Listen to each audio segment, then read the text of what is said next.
Croeso i COPA2. Mae COPA2 yn gyfle gwych i ddisgyblion archwilio natur, dysgu am bioamrywiaeth a gwneud gwahaniaeth go iawn. Yn dilyn llwyddiant COPA1, rydym yn falch o wahodd ysgolion i gymryd rhan yn COPA2 a fydd yn cael ei gynnal ar y 3 a 4 o Rhagfyr 2026. Mae'r gynhadledd ar gyfer disgyblion blwyddyn 7 ac 8. Mae nifer y lleoedd yn gyfynedig, gyda blaenoriaeth yn cael ei roi i ysgolion o fewn y Parc Cenedlaethol. Mae'r digwyddiad am ddim i ddisgyblion ac athrawon, gyda threfniadau cael ei wneud i adalu unrhyw gostau llanw. I gymryd rhan bydd angen i ddisgyblion ddewis gofod gwyrdd lleol. Gall hwn fod yn goetir, parc, gwrych neu hyd yn oed ieuenctid. Byddant yn archwilio'r gofod ac yn ystyried cwestiynau fel beth sy'n tyfu yma, pa anifeiliaid sy'n byw yma, sut mae pobl yn defnyddio'r lle yma a sut mae'n gwneud iddyn nhw deimlo.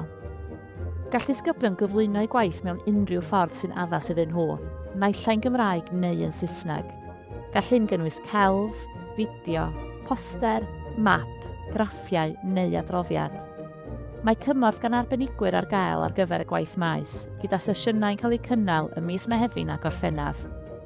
Bydd y disgyblion llwyddiannus yn cael cyfle i aros dros nos ym Mhlas Dol y Moch a chymryd rhan mewn gweithgareddau natur a cadwraeth cyffrous. Dyddiad cau ar gyfer y ceisiadau yw'r 10 Orffennaf 2026. Edrychwn ymlaen at weld eich ceisiadau. Pob lwc!